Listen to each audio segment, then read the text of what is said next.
फागुन मास शुक्ल पक्ष की आमल की एकादशी का महात्म्य। युधिष्ठिर ने कहा, श्री कृष्ण, मैंने विजय एकादशी का महात्म्य, जो महान फल देने वाला है, सुन लिया। अब फागुन शुक्ल की एकादशी का नाम और महात्म्य बताने की कृपा कीजिए। श्री कृष्ण भगवान बोले, महाभाग धर्मनंदन, सुनो, तुम्हें इस समय वह प्रसंग सुनाता हूँ जिसे राजा मानधाता के पूछने पर महात्मा वशिष्ठ ने कहा था। फागुन शुक्ल की एकादशी का नाम आमल की एकादशी है। इसका पवित्र व्रत विष्णु लोक की प्राप्ति कराने वाला है। मानधाता ने पूछा, दिग्श्रेष्ठ, यह आमल की कब उत्पन्न हुई, मुझे बताइए। वशिष्ठ ने कहा, महाभाग सुनो, पृथ्वी पर आमल की का उत्पत्ति किस प्रकार हुई, यह बताता हूँ। आमल की महान वृक्ष है, जो सब पापों का नाश करने वाला है। भगवान विष्णु के थूकने पर उनके मुख से चंद्रमा के समान कांतिमान एक बिंदु प्रकट हुआ। वह बिंदु पृथ्वी पर गिरा। उसी से आंवले का महान वृक्ष उत्पन्न हुआ। यह सभी वृक्षों का आदिभूत कहलाता है। इसी समय समस्त प्रजा की सृष्टि करने के लिए भगवान ने ब्रह्मा जी को उत्पन्न किया। उसी से इन प्रजाओं की सृष्टि हुई। देवता, दानव, गंधर्व, यक्ष, राक्षस, नाग तथा निर्मल अंतःकरण करने वाले महर्षियों को ब्रह्मा जी ने जन्म दिया। उनमें से देवता और ऋषि उस स्थान पर आए जहाँ विष्णु प्रिया आमल की का वृक्ष था। महाभाग उसे देखकर देवताओं को बड़ा विस्मय हुआ। वे एक दूसरे पर दृष्टिपात करते हुए उत्कृष्टतापूर्वक उस वृक्ष की ओर देखने लगे और खड़े खड़े सोचने लगे कि प्लक्ष, पालक आदि वृक्ष तो पूर्व कल्प की ही भांति है, जो सबके सब हमारे परिचित हैं, किंतु इस वृक्ष को हम नहीं जानते।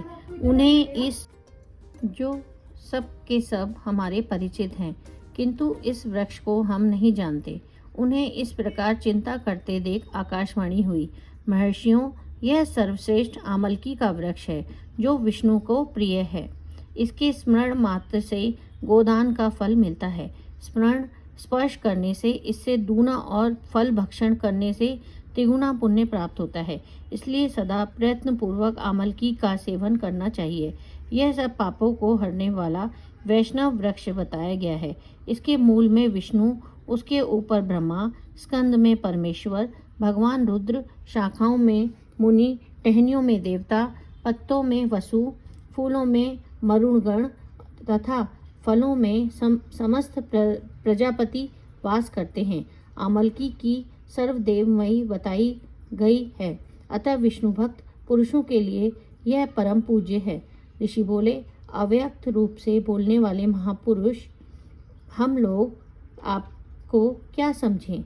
आप कौन हैं? देवता हैं या कोई और? हमें ठीक ठीक बताइए। आकाशवाणी हुई, जो संपूर्ण भूतों के कर्ता और समस्त भुवनों के सृष्टा हैं, जिन्हें विद्वान पुरुषों भी कठिनता से देख पाते हैं, वही सनातन विष्णु मैं हूँ। देवादिदेव भगवान विष्णु का कथन सुनकर उन ब्रह्म कुमार महर्षियों के नेत्र आश्चर्य से चकित हो उठे। उन्हें बड़ा विस्मय हुआ। वे आदि अंत रहित भगवान की स्तुति करने लगे। ऋषि बोले, समस्त भूतों के आत्मभूत आत्मा एवं परमात्मा को नमस्कार है। अपनी महिमा से कभी च्युत न होने वाले अच्युत को नित्य प्रणाम है। अंतरहित परमेश्वर को बारंबार प्रणाम है। दामोदर, कवि, सर्वज्ञ और यज्ञेश्वर को नमस्कार है। महापते, आपको प्रणाम है। आप विश्व के स्वामी हैं, आपको नमस्कार है। ऋषियों के इस प्रकार स्तुति करने पर भगवान श्री हरि संतुष्ट हुए और बोले, महर्षियों, तुम्हें कौन सा अभिष्ट वरदान दूं? ऋषि बोले, भगवान, यदि आप संतुष्ट हैं तो हम लोगों के हित के लिए कोई ऐसा व्रत बताइए जो स्वर्ग के और मोक्ष रूपी फल प्रदान करने वाला हो। श्री विष्णु बोले, महर्षियों, फागुन शुक्ल में यदि पुण्य नक्षत्र से युक्त द्वादशी हो तो वह महान पुण्य देने वाली और बड़े बड़े पातकों का नाश करने वाली होती है। द्विजवरों, उनमें जो विशेष कर्तव्य है उनको सुनो।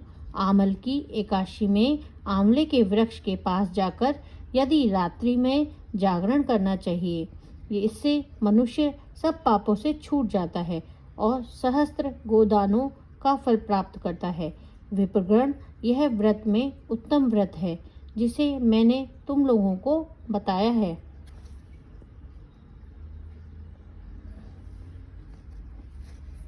ऋषि बोले, भगवान, इस व्रत की विधि बताइए, यह कैसे पूर्ण होता है?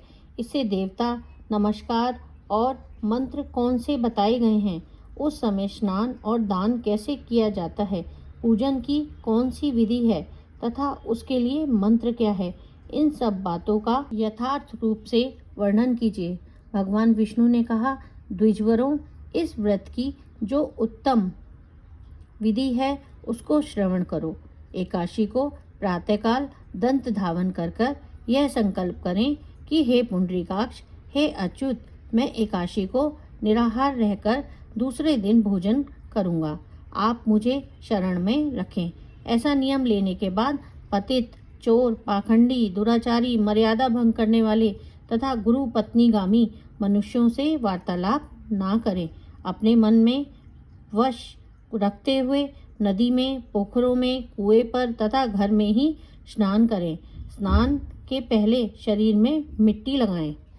वसुंधरे, तुम्हें ऊपर अश्व और रथ चला करते हैं तथा वामन अवतार के समय भगवान विष्णु ने भी तुम्हें अपने पैरों से नापा था। मृतिके, मैंने करोड़ों जन्मों में जो पाप किए हैं, मेरे ऊपर उन सब पापों को हर लो। जल की अधिष्ठानी देवी मात, तुम संपूर्ण भूतों के लिए जीवन हो। वही जीवन जो स्वेदज और उद्दिष्ट जाति के जीवों का भी रक्षक है। तुम रसों की स्वामिनी हो, तुम्हें नमस्कार है। आज मैं संपूर्ण तीर्थकुंडों, झरनों, नदियों और देव संबंधी सरोवरों में स्नान कर चुका। मेरा यह स्नान उक्त सभी स्नानों को फल देने वाला हो। विद्वान पुरुषों को चाहिए कि वह परशुराम जी की सोने की प्रतिमा बनवाएं। प्रतिमा अपनी शक्ति और धन के अनुसार 1 या आधे मासे सुवर्ण की होनी चाहिए। स्नान के पश्चात घर आकर पूजा और हवन करें। इसके बाद सब प्रकार की सामग्री लेकर आंवले के वृक्ष के पास जाएं। वहां वृक्ष के चारों ओर की जमीन झाड़ बुहार लीप पोत शुद्ध करें। शुद्ध की हुई भूमि में मंत्र पाठ पूर्वक जल से भरे हुए नवीन कलश की स्थापना करें। कलश में पंचरत्न और दिव्य गंध आदि छोड़ दें। श्वेत चंद्रमा से उसको चंचित करें। कंठ में फूलों की माला पहनाएं। सब प्रकार के धूप की सुगंध फैलाएं। जलते हुए दीपकों की श्रेणी सजाकर रखें। तात्पर्य यह है कि सब ओर से सुंदर और मनोहर दृश्य उपस्थित करें। पूजा के लिए नवीन छाता, जूता और वस्त्र भी मंगाकर रखो। कलश के ऊपर एक पात्र रखकर उसे दिव्य लाजों खीलों से भर दें। फिर उसके ऊपर सुवर्ण परशुराम जी की स्थापना करें। विशोकाय नमः कहकर उनके चरणों की, विश्वरूपिणी नमः से दोनों घुटने की, उग्राय नमः से जांघों की, दामोदराय नमः से कटिभाग की, पद्मनाभाय नमः से उदर की, श्री वत्सधारिणे नमः से वृक्ष स्थल की, चक्रिणे नमः से बाईं बाह की, गदिने नमः से दाहिने बाह की, बैकुंठाय नमः से कंठ की, यज्ञमुखाय नमः से मुख की, विशोक निधे नमः से नासिका की, वासुदेवाय नमः से नेत्रों की, वामनाय नमः से ललाट की, सर्वात्मने नमः से संपूर्ण अंगों तथा मस्तक की पूजा करें। ये ही पूजा के मंत्र हैं।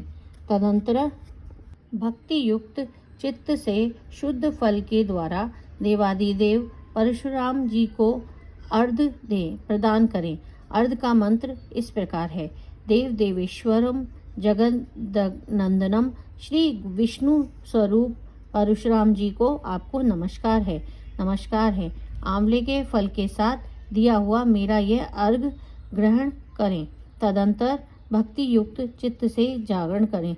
नृत्य, संगीत, वाद, धार्मिक उपाख्यान तथा श्री विष्णु संबंधिनी कथा वार्ता आदि के द्वारा वह रात्रि व्यतीत करें।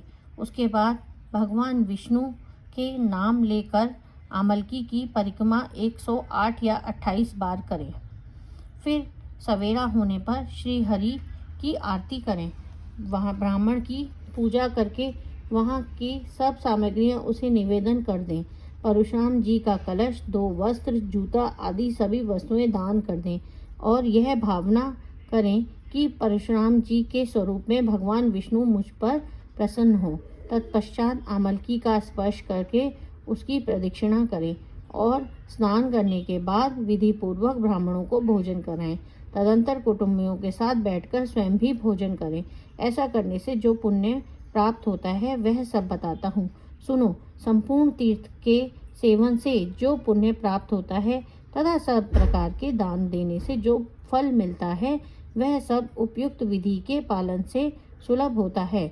समस्त यज्ञों की अपेक्षा भी अधिक उत्तम फल मिलता है, इसमें तनिक भी संदेह नहीं है। यह व्रत सब व्रतों में उत्तम है, जिसका मैंने तुम्हें पूरा वर्णन किया है।